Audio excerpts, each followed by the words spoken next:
티모시 존스의 하루 만에 꿰뚫는 기독교 역사 3장 이겼지만 졌다.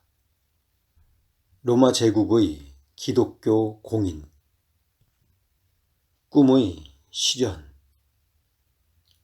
나는 이 책을 쓸 때 작은 교회의 목회자였다. 때로 주일이 되면 나는 교인 배가를 위한 세미나에 참석하여 교인들에게 훌륭한 설교를 들려주어야 한다는 유혹에 시달리곤 했다. 또 월요일 아침 우편함에 꽂혀 있는 광고 전단의 한 달 내로 교인 수를 2배로 불려드립니다. 당신도 초대형 교회의 목회자가 될 수 있다. 라는 달콤한 말이 나를 유혹했다. 나는 전단지를 버리러 쓰레기통으로 가면서도 가끔 이런 사색에 잠기곤 했다. 설교를 좀 더 잘 할 수 있었으면, 우리 교회가 좀 더 강한 흡인력을 지녔으면, 우리 교회 교인들이, 내가. 그런데 나만 그런 생각을 한 게 아니었다. 2세기와 3세기 크리스천들도 나와 비슷한 생각을 하고 있었다. 많은 크리스천들이 박해로부터 자유로울 수 있다면 로마 제국이 우리의 말에 귀를 기울였으면 하는 바람을 갖고 있었다. 그런데 4세기에 들어 교회의 그 모든 소망이 실현되었다. 교회가 정치적 호의를 얻게 된 것이다. 신자의 수가 폭발적으로 증가했고 교회의 예산도 기하급수적으로 불어났다. 그러나 그 결과가 모두 좋은 것만은 아니었다. 제국의 역습. 크리스천들이 참석을 거부한 파티. AD 247년에 로마는 건국 1000년을 맞이했다. 시민들이 거리로 몰려나와 사흘 밤낮을 마시고 떠들며 로마의 1000번째 생일을 기념했다. 하지만 크리스천들은 대부분 난잡하고 방탕한 이교도들의 파티에 참석하지 않았다. 파티가 끝난 후 역병이 로마 전역을 휩쓸었다. 로마인들은 크리스천들이 로마의 신들을 진노하게 했기 때문에 그런 재앙이 발생했다고 생각했다. 이에 데키우스 황제는 진노한 신들을 달래기 위해 범제국적으로 크리스천들을 박해하기 시작했다. 로마 당국은 크리스천들을 박해할 목적으로 우상에게 제사를 드린 시민들에게 제사 증명서를 발급했다. 제사 증명서를 소지하지 않은 시민은 크리스천으로 인정되어 신분의 지위 고하를 막론하고 현장에서 체포 투옥되었고 고문을 받았다. 이때 오리겐을 포함한 많은 감독들이 옥중에서 입은 상처로 세상을 떠났다. 하지만 데키우스 황제가 AD 251년에 사망했기 때문에 이 가혹한 역경도 금세 끝이 났다. 그러나 이 박해는 수십 년 동안 지속되는 중대한 문제를 낳았다. 죄송합니다. 크리스천 가운데 가혹한 박해를 피하기 위해 우상에게 제물을 바친 사람들의 수가 적지 않았다. 그런데 박해가 끝나자 그들이 교회로 복귀하기를 희망했다. 그들은 회개했다고 주장했지만 교회로 복귀하고자 하는 사람들 모두가 진정으로 회개한 것은 아니었다. 이런 상황에서 어떻게 하면 거짓 신자들을 배제하고 회개한 크리스천만을 다시 받아들일 수 있었을까? 이 문제에 봉착한 사람이 북아프리카 카르타고의 감독 키프리안이었다. 박해가 시작되었을 때 키프리아는 하나님께서 자신이 숨어 있기를 원하시는 게 분명하다고 확신하여 도피했다. 그런데 박해가 그쳐서 교회로 돌아와 보니 모든 신자들이 혼돈 상태에 빠져 있었다. 키프리아는 박해 당시 가짜 제사증명서를 소지하고 다녔던 크리스천들을 다시 받아주라고 촉구했다. 단, 그런 크리스천들은 교회가 그들을 용인하기 전에 슬픈 마음으로 잘못을 뉘우치고 있다는 외면적 증거를 보여야 했다. 어떻게? 키프리아는 기도와 금식을 요구했다. 키프리아는 적어도 진정한 신자라면 내적 회개와 아울러 외적으로도 회개했다는 표시를 나타낼 것이라고 했다. 그러나 모든 사람들이 키프리안의 접근 방식에 동의한 것은 아니었다. 북아프리카의 크리스천들은 순교를 피하려고 의식적으로 애쓴 사람은 진정한 신자가 아니라고 여겼으며 박해자들에게 조금이라도 협력한 감독은 어떤 유효한 예배도, 성만찬도, 세례도 집행할 수 없다고 주장했다. 이런 사람들을 도나투스라는 지도자의 이름을 따서 나중에 도나티스트라고 불렀다. 그로부터 7년 후 또 다른 박해의 파도가 제국에 휘몰아쳤다. 이번에는 키프리안의 차례가 되었다. 로마의 한 재판관이 키프리안에게 제사를 명령했지만 키프리안은 이를 단호히 거절했다. 결국 그는 난도질 당하여 순교했다. 로마의 마지막 박해. 284년에 로마의 왕자를 찬탈한 디오클레티안은 광활한 제국 구석구석까지 자신의 권력이 미치지 않을 것을 우려하여 제국을 둘로 분할했다. 그는 제국을 동과 서로 분할한 뒤 서방 제국의 통치를 공동 황제에게 맡기고 자신은 동방 제국의 황제가 되었다. 그는 왕위 계승을 둘러싼 유혈 권력 투쟁을 미연에 방지하기 위해 동과 서에 각각 한 명씩 2명의 부황제를 두었다. 황제가 죽거나 물러나면 부황제가 왕위를 계승하기 위해서였다. 디오클레티안은 크리스천들에게 자행한 만행만 빼면 모든 면에서 탁월한 통치자였다. 동방 제국의 부황제, 즉 디오클레티안의 후계자는 갈레리우스였다. 군대를 지휘하던 갈레리우스는 크리스천들이 상관에게 충성하기보다 그리스도에게 더욱더 충성한다는 사실을 알아차리고 황제에게 박해를 건의한 사람이다. 이에 디오클레티안은 교회를 향해 채찍을 휘둘렀다. 이 박해는 디오클레티안이 물러난 뒤 한층 가혹해졌다. 디오클레티안의 뒤를 이어 황제가 된 갈레리우스는 공동 황제가 다스리는 서방 로마까지 권력을 확장하려고 했다.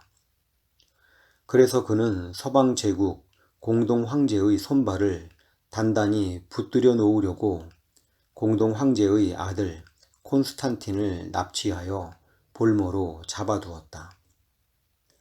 그러나 305년 콘스탄틴의 아버지가 중병으로 알아눕자 갈레리우스는 콘스탄틴을 풀어주어 부친의 병문안을 가도록 허락했다. 얼마 후 콘스탄틴의 부친이 죽자 콘스탄틴은 갈레리우스에게 자신을 서방 제국의 공동 황제로 즉위시켜 줄 것을 요구했다. 이로써 갈레리우스와 콘스탄틴 사이에 전투가 벌어졌다. 그런데 그만 갈레리우스가 치명적인 병에 걸리고 말았다. 임종을 앞둔 갈레리우스는 크리스천 박해가 실패로 돌아갔다는 것을 깨달았다. 크리스천들이 로마의 우상을 섬기기는커녕 오히려 그리스도를 더 열정적으로 예배했기 때문이었다. 이에 갈레디우스는 누구든지 공공 질서를 위협하지 않는 한 공공연하게 그리스도를 고백해도 좋다는 내용의 율령을 반포했다. 312년 권력의 굶주린 두 명의 전사 콘스탄틴과 막센티우스는 서방 제국의 통치권을 차지하기 위해 목숨을 건 전투를 벌였다. 전세가 불리해진 막센티우스는 서방 제국의 수도인 로마로 퇴각했다. 그런데 콘스탄틴의 군대가 로마로 진격할 때 어떤 일이 일어났다. 무슨 일이 일어났는지 정확히 알 수는 없지만 그 일로 인해 교회와 로마 제국의 관계가 완전히 바뀌게 되었다. 밀비안 다리에서 무슨 일이 일어났나? 하늘에 보인 징표. 콘스탄틴은 막센티우스와 일전을 벌이기 전날 기도를 했다. 그런데 그가 태양을 바라보는 순간 하늘에 십자가가 보였다.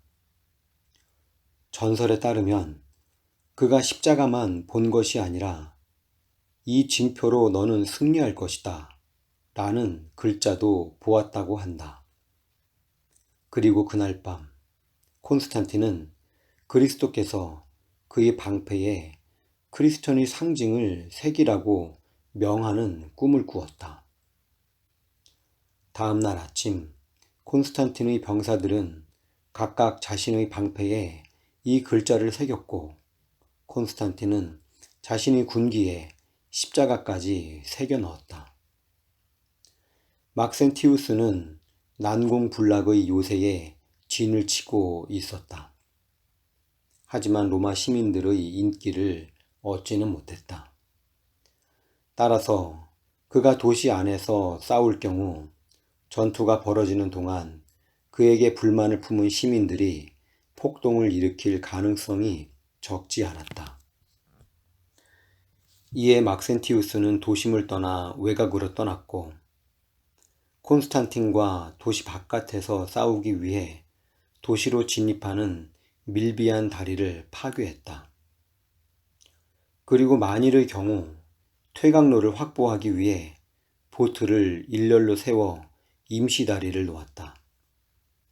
드디어 강 북쪽에서 전투가 벌어졌지만 곧 전세가 불리해진 막센티우스는 퇴각하지 않을 수 없었다. 그런데 막센티우스의 군대가 임시로 만든 다리를 건널 때 다리가 붕괴되었고 막센티우스를 포함한 수백 명의 병사들이 물에 빠져 익사했다.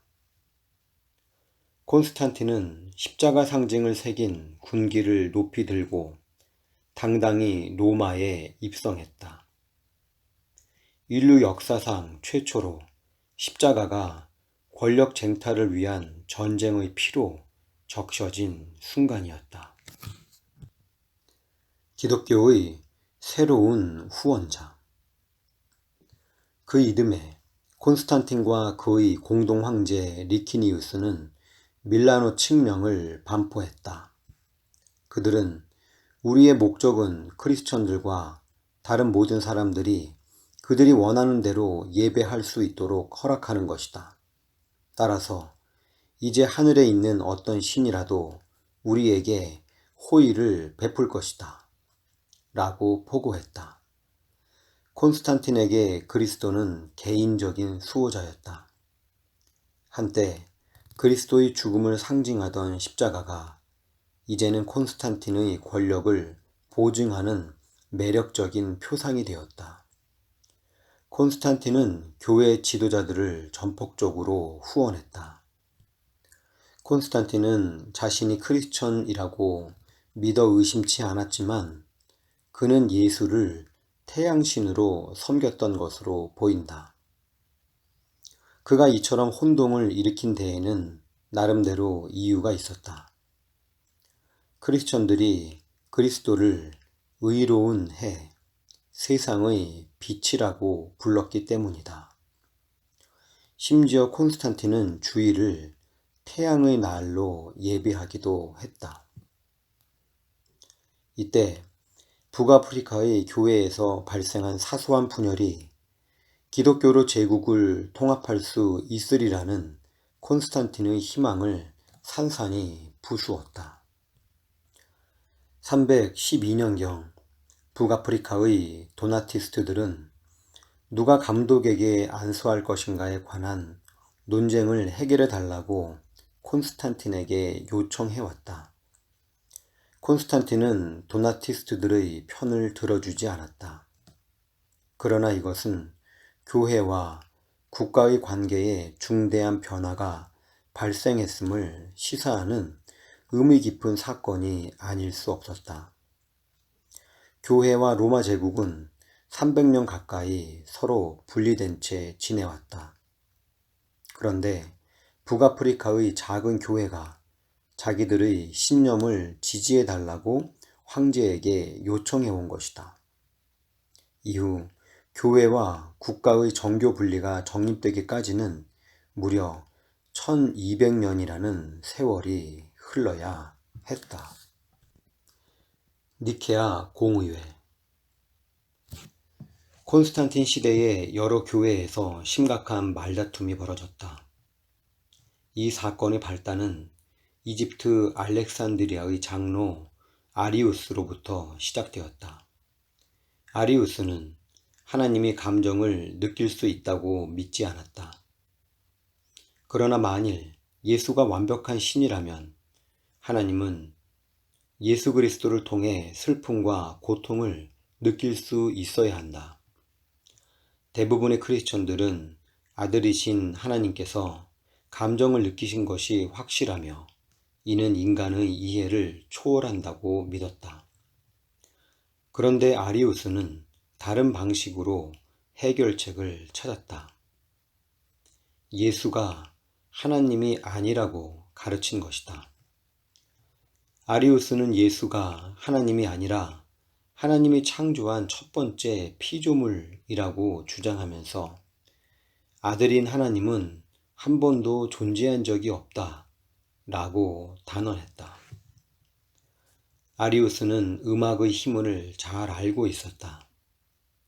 그는 자신의 신약 사상을 단조로운 음조의 노래로 만들어서 세간에 퍼뜨렸다. 그러자 곧 알렉산드리아의 시민들이 거리에서 아들인 하나님은 한 번도 존재한 적이 없다 라고 노래하기 시작했다. 이에 아리우스의 사상에 반대한 크리스천들은 오늘날까지 불리는 합창으로 대응했다. 성부, 성자, 성령께 찬송과 영광 돌려보내세. 태초로 지금까지 또 영원 무궁토록 성삼위께 영광, 영광. 찬송가 2장 성부, 성자, 성령께. 콘스탄틴은 예수가 하나님인지 그렇지 않은지에 대해 별 관심이 없었을 것이다. 그러나 제국의 통일과 통합에는 지대한 관심을 가지고 있었다. 그는 제국의 백성들이 다투고 분열하는 것을 원치 않았다. 그래서 모든 감독들을 소아시아 북쪽 니케아라는 작은 도시로 불러 모았다. 325년 7월 4일 300명의 감독과 2000명의 장로와 집사들이 니케아에 도착했다. 콘스탄틴은 자기 자신을 사도이자 감독이라 천명한 뒤 공의회를 주관했다. 군중들이 운집한 가운데 한 집단이 아리우스를 탄핵했다. 아리우스가 그리스도의 신성을 부정했기 때문이었다. 반면 다른 집단은 아리우스를 옹호했다. 회의 참석자 대다수는 아리우스의 사상에 찬동하지 않았지만 평화로운 해결을 원했으므로 목소리를 낮추고 조용히 지켜보았다. 적어도 아리우스를 지지하는 한 감독이 아리우스의 사상을 설명하기 전까지는 그랬다. 그러나 그가 그리스도가 창조되었다고 주장하자 군중들이 일시에 동요하기 시작했고, 한 감독이 하나님을 모독하지 말라고 소리쳤다. 다른 한 감독은 아리우스의 원고를 발기발기 찢어버렸다. 그리고 거의 모든 사람들이 아리우스를 이단으로 정죄해야 한다고 소리쳤다. 한 감독이 아리우스의 사상을 물리치기 위한 신앙 진술서를 작성하자고 제안했고, 공의회는 그가 제출한 진술서 초안을 약간 변경하여 니케아 신조를 채택했다. 주목할 만한 변화는 수정 안에 아버지와 동일 본질을 갖고 라는 구절이 삽입되었다는 것이다. 동방의 크리스천들은 예수를 하나님으로 예배하고 있었지만 아버지와 동일 본질을 갖고 란 대목을 매우 불편하게 여겼다. 그 구절이 아버지와 아들이 구별되지 않는다는 의미일 수도 있다고 생각하기 때문이다. 그렇지만 300명의 감독 가운데 2명만이 신조를 서명하기를 거부했을 뿐 모두 이에 서명했다.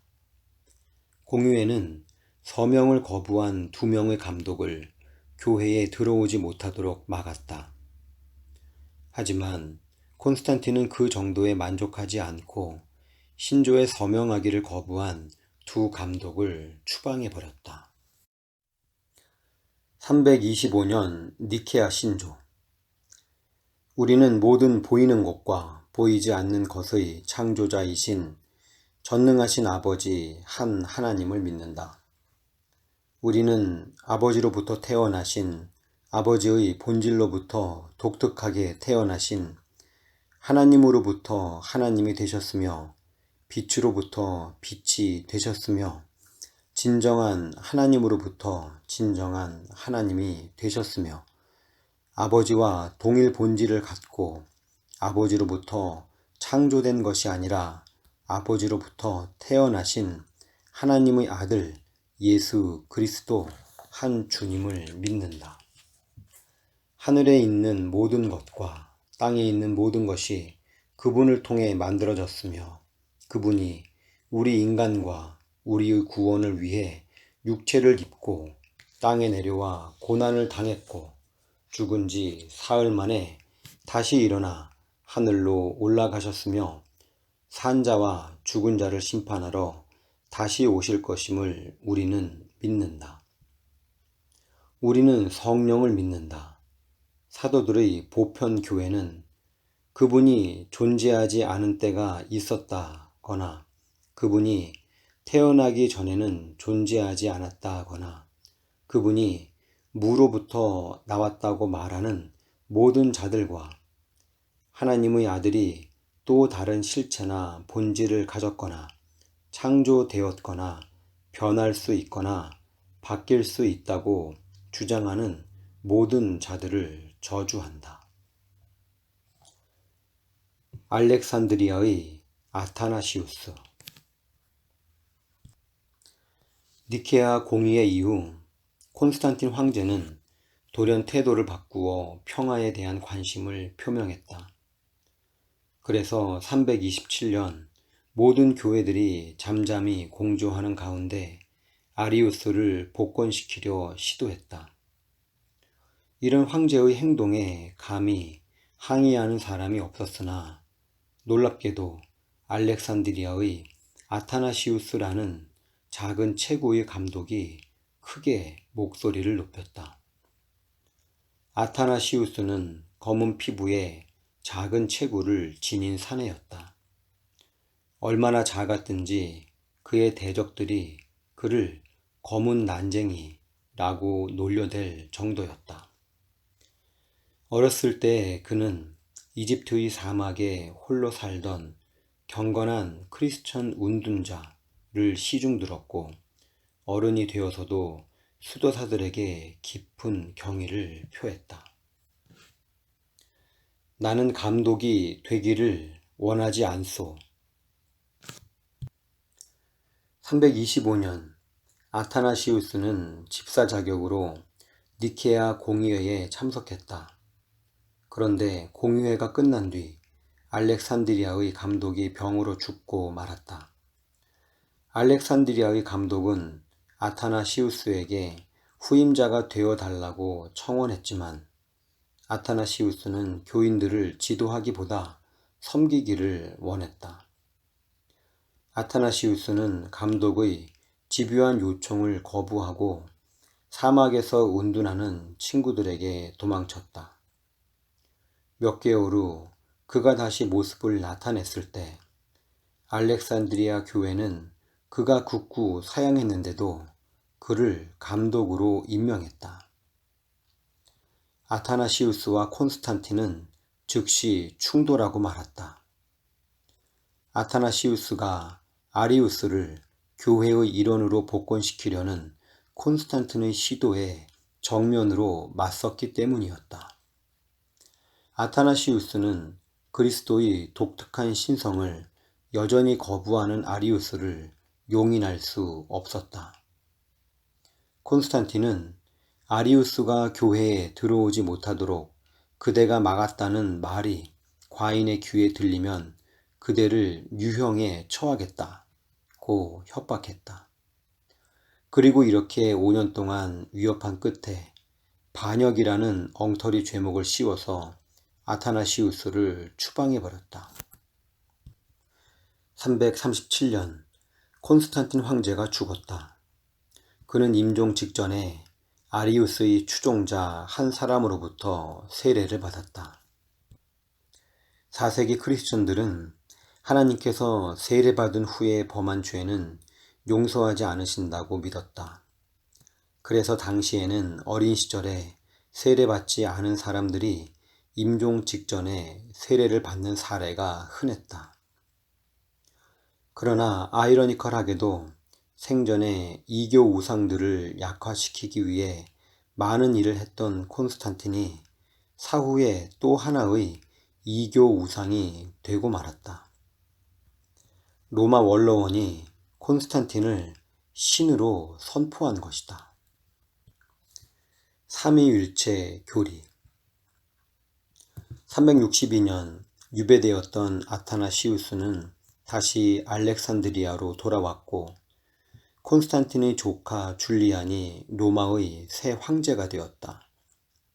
줄리안은 기독교를 몹시 싫어했는데 거기에는 그럴 만한 이유가 있었다.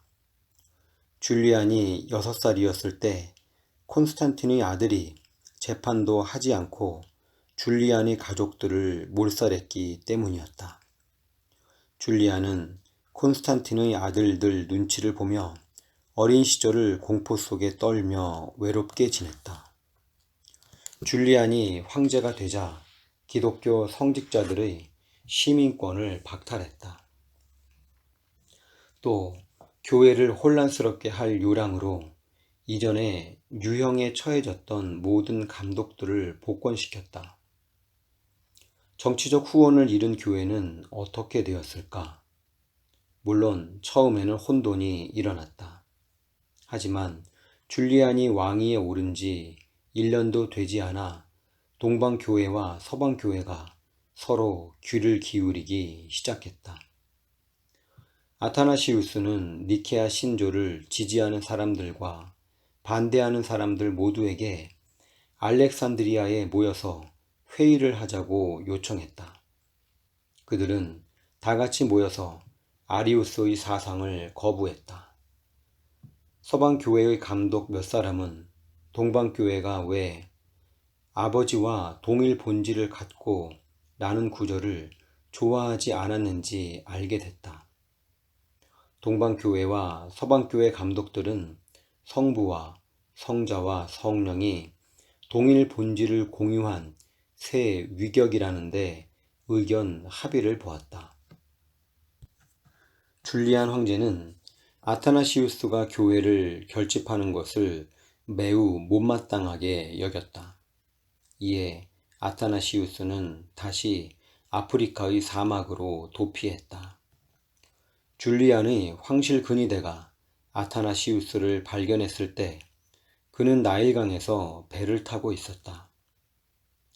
황실의 배가 아타나시우스의 느릿한 배를 따라잡아 뱃머리를 선미에 바짝 갖다 댔다. 병사가 소리쳤다. 아타나시우스를 본 적이 있는가? 이에 작은 체구의 감독은 있는 그대로 대답했다. 그렇소. 그가 바로 당신 앞에 있소. 부지런히 따라가면 곧 잡을 수 있소. 이에 황실의 배는 속력을 더 내더니 아타나시우스의 배를 지나쳐서 저 멀리 앞으로 빠르게 나아갔다고 한다. 아타나시우스는 줄리안이 죽을 때까지 사막의 수도사들과 함께 은둔하며 지냈다. 줄리안이 죽고 나서 10년 뒤 아타나시우스 역시 알렉산드리아에서 죽었다. 일평생 모든 것에서 떠났던 사람들, 사막의 수도사들. 크리스천들은 육체적 쾌락을 거부하는 사람들을 늘 존경해왔다. 아타나시우스는 안토니라는 사막의 수도사에 관한 책을 저술하기도 했다. 이 전기는 오늘날의 베스트셀러처럼 고대 세계 크리스천들의 인기를 독차지했고, 사막은 교회가 정치 권력과 연합하는 것을 못마땅히 여기는 크리스천들의 도피처가 되었다. 사막의 수도사들은 생존에 필요한 최소량의 음식만 먹으며 청빈한 생활을 했다. 그러나 사막에서 오랫동안 혼자 생활한 많은 수도사들이 끔찍한 환각을 경험했고 주체할 수 없는 성적 충동에 시달리기도 했다. 몇몇 수도사들은 창세기 2장 18절 이면에 있는 진리를 보기 시작했다. 그것은 바로 사람들이 혼자 살도록 창조된 것이 아니라는 진리였다. 그래서 그들은 수도원을 설립했다. 그에 앞서 여성들은 이미 나름대로 신앙 공동체를 설립하여 운영하고 있었다. 이런 여성 공동체는 수녀원이라고 알려졌다. 어떤 여성들은 하나님께서 자신을 묵상의 삶으로 부르신다고 깨닫고 수녀원으로 들어갔고, 어떤 여성들은 결혼 강요를 피해 수녀원에 들어갔다. 또 어떤 여성들은 자신의 의지와 상관없이 수녀원에 들어가기도 했다. 결혼 비용을 지출하지 않으려고 딸을 강제로 수녀원에 보내는 아버지도 있었기 때문이었다. 제롬과 파울라. 아마 가장 흥미로운 수도사는 죄책감에 시달렸던 제롬이라는 크리스천이었을 것이다. 제롬은 사막에 은둔하기 전 이교 저자들의 저작에 탄복했던 자신의 모습을 무척 부끄럽게 여겼으며, 사막으로 은둔한 이후에는 로마의 누드 댄서들에 대한 기억과 싸웠다. 육체적인 모든 것을 혐오한 제롬은 유별난 습관과 가르침에 이르게 된다. 예수 그리스도의 어머니가 평생을 동정녀로 살았다는 사상을 최초로 변호한 사람도 바로 제롬이었다. 또한 제롬은 예수 그리스도께서 단번에 영원히 자기 몸을 씻겨주셨다고 주장하면서 일평생 몸을 씻지 않았다. 그러나 육체적인 욕망으로부터 영원히 도망칠 수는 없었다. 그는 자신의 마음에서 하나님을 제외한 모든 것을 없애기 위한 최후의 노력으로 히브리어를 배우기 시작했다. 그는 2년 동안 각고의 노력을 경주한 끝에 하나님께서 그를 혼자 살도록 부르짖지 않았다는 사실을 깨달았다. 그래서 그는 로마로 돌아갔다. 로마의 감독은 그의 마음을 단번에 사로잡고도 남을 만큼 매력적인 프로젝트를 제안했다. 그 프로젝트란 바로 믿을 만한 라틴어 성경을 번역하자는 것이었다. 마르켈라라고 하는 부유한 로마인 과부가 그 프로젝트를 재정적으로 후원했다. 마르켈라는 일평생 수절하기로 서약한 실력 있는 성경학자였다.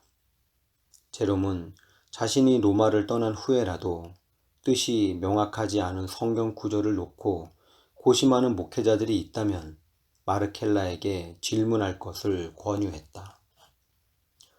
제롬은 마르켈라의 호화로운 저택에서 장차 그의 가장 가까운 동반자가 될 사람 파울라라는 여자를 만났다. 마르켈라와 파울라 역시 제롬과 마찬가지로 목욕을 거부할 정도의 극단적인 자기 부인의 생활 양식을 받아들인 사람들이었다. 제롬은 파울라를 만난 뒤 그녀야말로 자신의 희망과 두려움, 질문과 꿈에 대해서 함께 토론할 수 있는 사람이라고 느꼈다. 파울라는 남달리 총명하여 제롬의 히브리어 실력을 곧 따라잡았다. 405년 제롬은 신구약 성경의 라틴어 번역 작업을 완료했다. 그러나 제롬의 마음은 기쁨과 감격 대신 슬픔으로 가득했다. 그가 작업을 끝내기 몇 개월 전에 파울라가 세상을 떠났기 때문이다. 제롬은 이후 15년을 더 살다가 420년에 세상을 떠났다. 위대한 갑바도기아인들. 아타나시우스가 죽은 뒤 4명의 동방교회 크리스천들이 니케아 신조를 강력히 지지하고 나섰다. 바실과 그의 누이 마크리나와 그의 형제 그레고리와 그들의 친구이자 가까운 친족이었던 또 다른 그레고리가 바로 그들이었다. 그들은 모두 갑바도기아에 살았다. 그래서 위대한 갑바도기아인들이라고 알려지게 되었다. 그들은 니케아 신조를 옹호함으로써 동방제국과 서방제국의 기독교 신학을 하나로 통합하는 데 적지 않은 기여를 했다. 마크리나는 동방교회 최초로 수도사와 수녀들의 공동체를 설립했다. 그들의 공동체에 들어온 사람들은 하루 종일 묵상만 하지 않았다. 그들은 일했다. 그리고 함께 일하면서 시편을 노래했다. 그들은 직접 재배한 식물과 손수 만든 수공품들을 내다 팔았고 모든 수익금을 구제사업에 사용했다. 마크리나와 바실은 다른 수도원이나 수녀단과 달리 극단적인 금식과 자기 학대를 금했다. 그들은 세상에서 물러나 사막으로 운둔하는 대신 도시 한가운데서 수도원과 수녀원을 시작했으며 수도사와 수녀들은 도시의 아이들을 가르치고 돌봤다. 이것이 과연 건강한 성장이었나? AD 300년에서 400년 사이에 크리스천들은 전에는 결코 갖지 못했던 평화와 힘을 소유했고 덕분에 교회는 그 어느 때보다 더욱 급속히 성장할 수 있었다. 그러나 이 모든 성장이 좋은 것만은 아니었다. 하나님 나라에서는 양보다 질이 우선하기 때문이다. 모든 이들이 다 그런 것은 아니지만 당시 교회에 새로 들어오는 사람들 가운데는 하나님이라는 또 다른 신의 호의를 얻어 영적 안전성을 확보하고자 하는 동기를 가진 이들, 사회적 지위를 견고히 하기 위한 목적을 가진 이들이 적지 않았다. 어떤 신자들은 교회가 새로운 위상을 얻는 일에 저항하다 유배를 당했고, 또 다른 신자들은 사막으로 운둔했다. 그렇지만 대부분의 크리스천들은 세상의 인정 혹은 용인을 반겼다. 그 결과 나타난 뚜렷한 현상 가운데 하나는 많은 신자들이 교회를 보이지 않는 신자들의 공동체와 동일시하지 않고 세상의 제도와 동일시하기 시작했다는 점이다. 그 때문에 교회의 제도적 측면이 지나치게 중요하게 취급되었고, 복음은 상대적으로 흐려지게 되었다. 개인의 삶을 변화시키는 것이 대중들을 광대한 제도 속으로 편입시키는 것보다 더 중요하지 않을까? 개인이 변화될 때 점차 사회 전체가 변혁되는 것이 아닐까? 그렇다. 하나님은 거대한 조직이나 강력한 국가의 도움이 있어야만 하나님의 뜻을 이룰 수 있는 그런 분이 결코 아니다. 그리고 하나님께서는 종종 당신이나 나 같은 평범한 사람들을 통해 일하신다.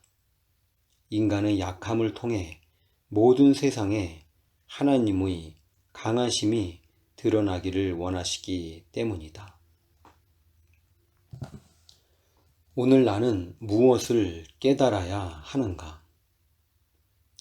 어떤 사람이 하나님께서 우리 교회를 축복하신다 라고 말했을 때 그 말은 무엇을 의미하는가? 우리는 성장하는 교회가 언제나 축복받은 교회라고 생각한다. 물론 그 말은 종종 타당하다. 하지만 때로는 진정한 하나님의 메시지가 부정적인 결과를 낳기도 한다. 사도 요한이 심우하던 교회에 무슨 일이 일어났던 것일까? 진짜 크리스천이 아닌 사람들이 교회를 빠져나간 것이다. 이와 같이 외적으로 성장하는 교회가 언제나 건강한 교회인 것은 아니다. 하나님 나라에서는 양보다 질이 중요하다. 콘스탄틴 황제의 치세 동안 교회는 성장했지만 하나님의 메시지는 흐려졌다. 오늘 우리의 교회가 교인들의 수적 증가, 헌금액의 증가와 교회의 순결함을 맞바꾸고 있는 것은 아닌지, 외적 성장을 위해 하나님의 메시지를 혼탁하게 하고 있는 것은 아닌지 진지하게 숙고해야 할 것이다. 티모시 존스의 하루 만에 꿰뚫는 기독교 역사 3장 이겼지만 졌다. 로마 제국의 기독교 공인